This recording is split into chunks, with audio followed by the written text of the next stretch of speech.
Oke, Assalamualaikum warahmatullahi wabarakatuh. Selamat siang, rekan-rekan sekalian.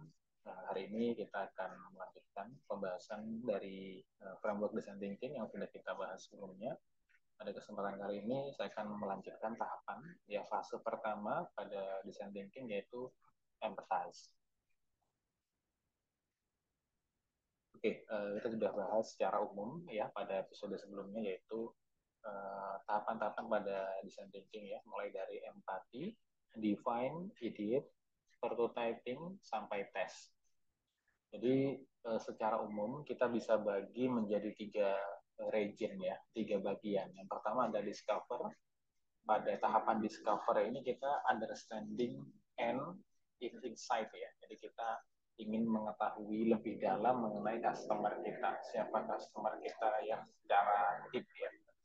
Yang kedua adalah desain. Jadi pada fase ini kita pada fase creation ya, kita mengideasi ya ide-ide untuk uh, create the solution ya dari problem-problem yang sudah ada ya pada customer kita. Yang kita juga menggali ideasi sebanyak mungkin. Tahapan berikutnya atau regime berikutnya adalah delivery. Ya, tahapan ini kita bagaimana mendelivery ide yang sudah kita rencanakan tadi ke dalam prototyping ya. Oke, jadi kita juga sudah pahami bahwa dari framework design thinking itu adalah iterasi ya. Jadi ini bukan proses linear yang harus diselesaikan pada fase tes, tapi justru ini adalah proses iterasi yang secara sekuensial terus dilakukan gitu ya, sampai kita bisa meng-create produk ataupun layanan yang memang solve to the problem ya, atau bahasa ininya adalah product market fit ya. Kita sudah sampai menemukan product market fit. Oke, tahap pertama yaitu eksplorasi pada fase empati ya. Jadi di empati ini masuk ke tahapan eksplorasi ya. Kita mengeksplor sebanyak mungkin ya mengenai customer potensial kita ya. Seperti apa pain-nya, seperti apa gain-nya ya. Jadi di fase empati tadi kita melakukan pemahaman yang mendalam ya, bukan hanya sepintas mengenai customer, tapi kita harus betul-betul mengetahuinya dan emosi ya, situasi pengguna ketika melakukan sesuatu atau melakukan sebuah task gitu ya, itu kita lakukan atau singkatnya kita melakukan user research ya. Oke, pasti ada pertanyaan gitu ya, apa sih empati gitu ya? Jadi empati itu tahapan untuk memahami ya uh, apa problem ya yang dialami oleh customer potensial kita. Jadi kita bisa sebut empati itu pendekatan terhadap customer gitu ya. Ada beberapa cara gitu ya yang bisa kita lakukan. Tapi sebelum itu kita harus mengetahui dulu bedanya ya, simpati dan empati ya. Ini dua hal yang terlihat mirip ya dari bahasa, tapi artinya atau meaningnya sangat jauh berbeda. Kalau simpati ya, ini contoh ya, misalkan kita berbelasungkawa, kita merasa senang terhadap seseorang ya, kita merepresentasikan perasaan kita gitu ya terhadap seseorang, nah itu simpati. Tapi kalau empati, kita berusaha ya ikut ya merasakan ya seperti yang dirasakan oleh orang lain, yaitu empati. Maka kedua hal ini berbeda. Untuk mendapatkan apa ya informasi yang dalam tentang customer, kita harus bisa sampai di tahap empati, gitu ya. Nah, ini terlihat mudah untuk disampaikan, tapi sebetulnya butuh proses yang dalam dan effort yang lebih ya untuk bisa berempati terhadap khususnya customer kita. Ini tadi saya juga sampaikan ya, kalau dalam artian simpati itu involve feeling of compassion, jadi termasuk sedih, senang ya terhadap orang lain, itu kita simpati. Sedangkan empati itu lebih kuat ya, is stronger dan simpati, di mana kita juga merasakan feel yang sama gitu ya dengan customer kita tadi. Oke, ada tiga tahap penting yang ada di fase empati ya. Yang pertama adalah observe, jadi kita mengobservasi ya. Lalu ada immerse, immerse itu kita memposisikan ya, kita melakukan tas-tas tadi ya, atau kita melihat customer menyelesaikan sebuah task gitu ya. Yang ketiga adalah engage. Engage di sini kita melakukan conversation ya untuk mendapatkan untuk mengetahui lebih dalam mengenai customer tadi gitu ya. Oke, kita masuk satu-satu jadi dieksplorasi gitu ya. Kita kan mengamati nih di lingkungan sekitar kita. Misalkan saya ambil contoh di sebuah wisata gitu ya, apa yang dilakukan customer ya atau pengunjung wisata di sana. Misalkan nih, dia di sana camping, dia duduk-duduk, dia makan bersama, misalkan mereka menikmati alam, misalkan contohnya ketika para wisata ke pantai, dia melihat sunset, mereka melihat sunrise, misalkan. Nah, itu kita juga harus mengetahui selain apa yang dilakukan orang-orang di sana, bagaimana mereka melakukannya. Misalnya mereka menikmati dengan camping nih, gimana caranya mereka melakukan camping di situ ya, seperti apa medianya, bagaimana kondisinya dan sebagainya. Lalu mengapa mereka melakukan itu? Kita juga harus tahu goal-nya atau reason-nya kenapa customer tadi atau pengguna tadi ya melakukan hal tersebut. Nah, ini contoh kasus ya. Jadi kita mungkin sekarang sering melihat adik-adik di sekolah itu ada fase observasi di mana guru itu bisa memahami lebih dalam tentang muridnya, gitu ya. Nah, hal ini penting ya untuk lebih mengenali ya peserta didiknya atau orang yang akan dia ajari begitu ya, akan guru ajari gitu ya. Dengan begitu guru akan bisa memetakan mana siswa yang memang butuh perhatian khusus, mana yang tidak gitu ya, mana sampai mana tingkat kemampuan mereka itu bisa dipotret oleh guru gitu ya. Mekanisme kedua setelah kita melakukan pertama adalah observe ya. Observe itu melakukan pengamatan ya. Jadi pengamatan ini kalau bisa memang harus dilakukan pengamatan langsung ya, yang ada di lapangan. Jadi kita mengamati pengguna pada environment mereka. Ya. Jadi misalkan kita mengamati pengguna wisata tertentu di wisata X misalkan, maka kita harus melihatnya betul bagaimana customer tadi yang berada di wisata tadi, gitu ya. Mulai dia datang sampai dia mungkin pulang lagi, gitu ya. Kenapa kita perlu ya melihat dari di environment yang sebenarnya gitu ya, karena bisa saja sudut pandang kita berbeda ya untuk melihat sesuatu atau bahasanya point of view-nya berbeda. Misalkan kita lihat objek yang sama, misalkan yang gampang handphone lah ya. Menurut si A begini, si B begini, si C begini, maka ada perspektif yang berbeda terhadap satu produk yang sama gitu ya. Ini ada teknik yang sederhana ya, sangat mudah. Kita bisa menggunakan user camera study. Jadi kita foto waktu kita melakukan empati terhadap customer ya, kita foto di lingkungan di sana seperti apa mereka lakukan begitu ya. Kita ambil gambar-gambar yang penting gitu ya. Nah, itu sebagai model kita untuk nantinya mengembangkan ideasi. Nah, ini contoh juga ya, coba dari bayangkan ya, nelayan, ini salah satu mungkin mayoritas penduduk di Indonesia selain petani juga nelayan, di mana di situ juga banyak sekali problemnya. Dan kalau kita melihat ya, orang jauh melihat nelayan, ya problemnya apa? Mereka tidak punya modal, gitu ya. Mereka kekurangan modal, mereka kesulitan menjual. Padahal kalau kita terjun lebih dalam ya, kita melakukan observe, immerse sampai ke engage tadi, mengetahui lebih dalam mengenai si nelayan tadi, maka kita bisa create produk maupun create layanan yang bisa membantu mereka. Gitu ya. Jadi misalkan nih, kalau dari nelayan, kita potret nih, oh kondisi pelelangan ikan ini kumuh, gitu ya, becek, gitu ya.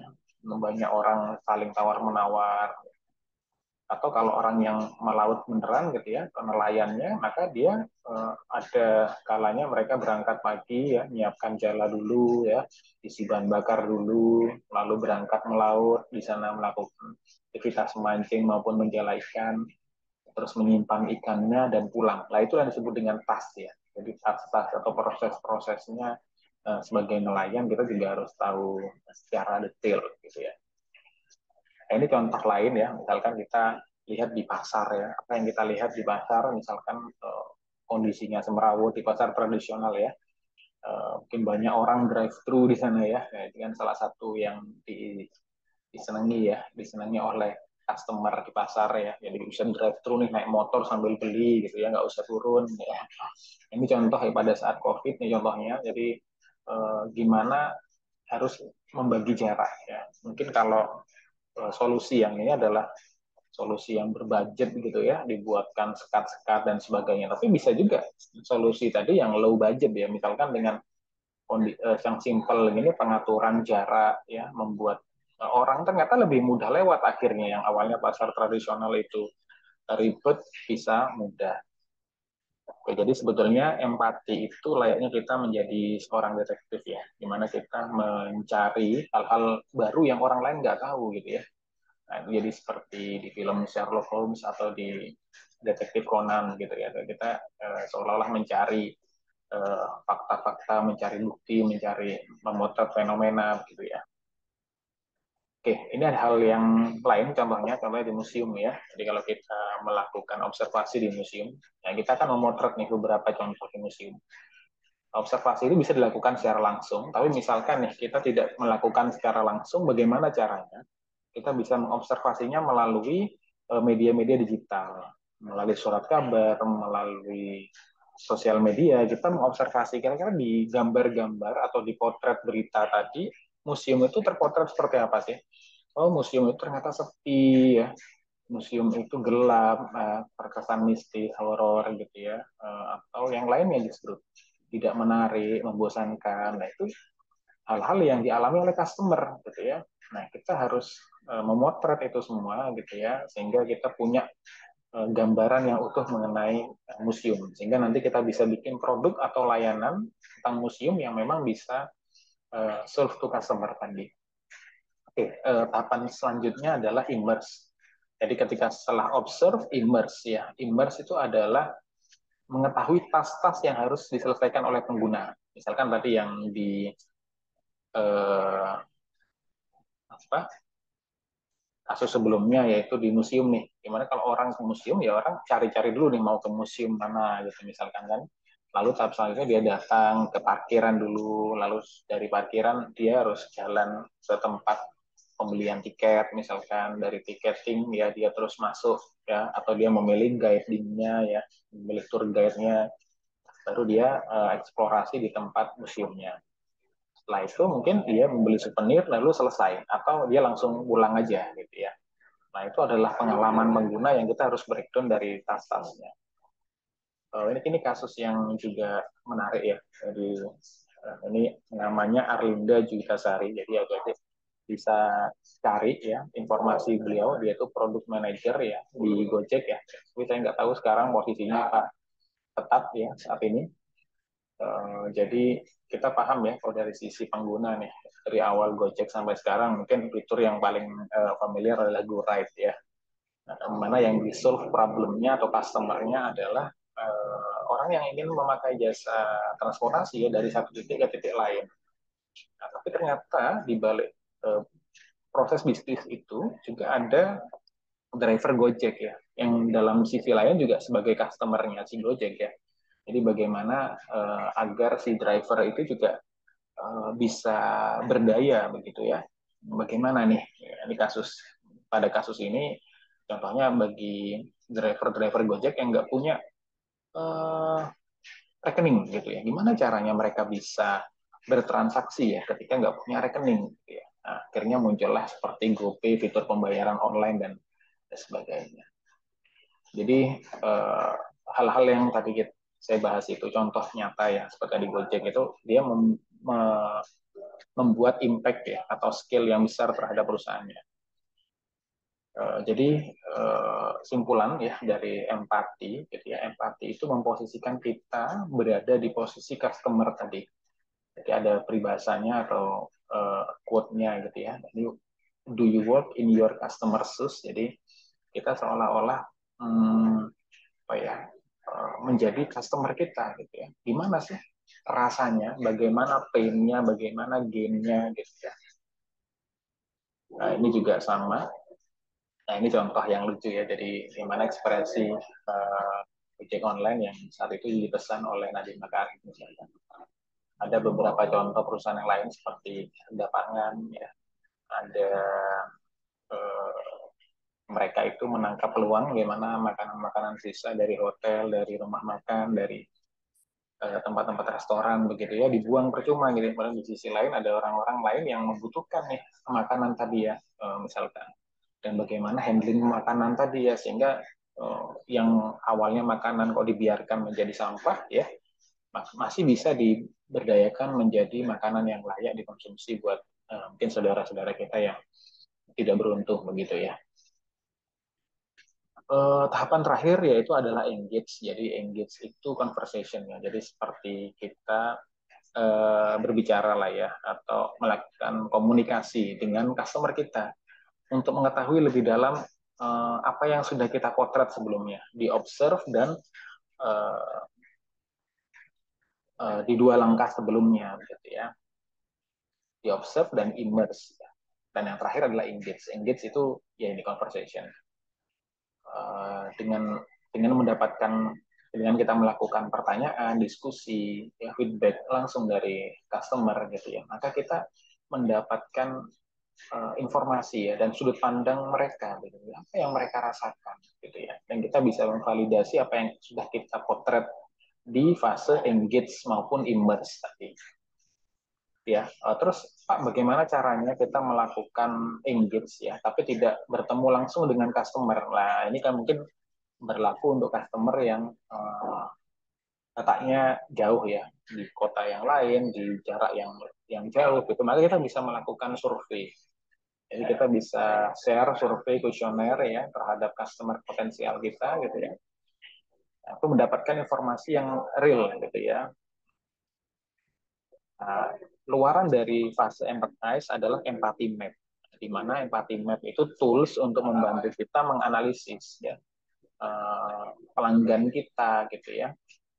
Nah, apa sih manfaatnya? Nah, kita bisa memiliki pemahaman yang lebih baik terhadap pengguna, lalu mendapatkan informasi yang dapat tersaring begitu ya, terus cepat dan mudah diaplikasikan. Jadi ketika kita sudah punya empathy map, kita tahu mana yang dibutuhkan customer kita gitu ya, mudah disesuaikan. Jadi misalkan ada perubahan kondisi dan lingkungan maupun environment, kita bisa sesuaikan empathy map tadi. Dan yang terakhir adalah dapat digunakan sepanjang proses ya, desain berlangsung gitu. Ini contoh empathy map ya, jadi ada berbagai terminologi, jadi bisa menggunakan yang ini lebih kompleks ya. Jadi yang dalam ini mempresentasikan think dan feel-nya dari customer. Jadi kalau customer melihat sesuatu itu pasti ada pain-nya, ada gain-nya ya.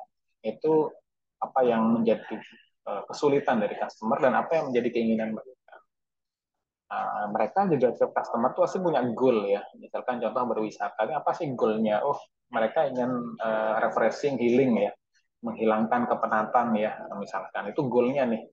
Maka gimana agar goal tadi tercapai ya? What do they need to do? Jadi sebetulnya kalau yang ini yang dari sisi kita ya, yang luar ini. Kalau yang ini dari sisi customernya. Jadi customer itu pasti juga bicara nih, misalkan di tempat wisata nih, apa yang mereka lihat ya, what do they see gitu ya, kira-kira mereka melihat apa sih di layanan atau produk kita gitu ya, apa yang mereka sampaikan ya, apa yang dia katakan gitu ya, apa yang mereka lakukan gitu ya, dan apa yang mereka dengar.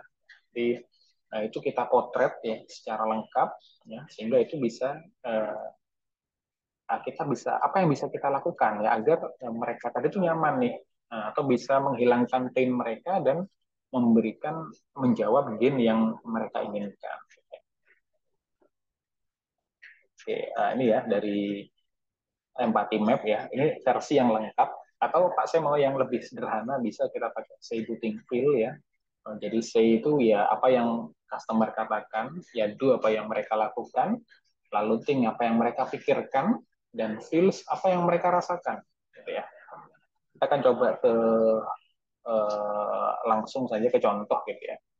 Jadi dengan kita sudah pelajari tadi ada terminologi kamera studi ya. Jadi kita bisa memotret saja karena kamera itu nggak bisa bohong ya. Kalau kita menyebutkan saja bisa saja subjektif. Tapi kalau dengan kamera, nah ini saya kita potret nih. Ya, ini contoh nih. Oh parkirannya hanya cukup 2 mobil di foto aja. Gimana kalau ada lebih dari 2 mobil yang nggak bisa parkir Pak? Harus gantian atau harus parkir di luar misalkan. Nah itu di foto nih seperti ini yang mereka sampaikan kita foto. Do-nya juga, think-nya juga, think itu apa yang mereka pikirkan kan ya. Jadi kita setelah melakukan engage tadi, maka kita mengetahui apa yang mereka pikirkan. Lalu feel-nya kita catat juga. Feel itu apa yang mereka rasakan ya, perasaannya. Senang, kok menyenangkan, panas, dingin, ya ruangannya homey misalkan. Nah itu juga bisa kita tuliskan sehingga kita betul-betul mengetahui apa yang dirasakan customer. Iya, ini contoh ya, contoh yang museum tadi. Kira-kira kalau orang datang ke museum, apa yang mereka katakan ya? Oh, mereka tuh punya ribuan koleksi nih, tapi ya nggak informatif, cuma patung diem gitu aja, maka kurang menarik bagi customer gitu ya.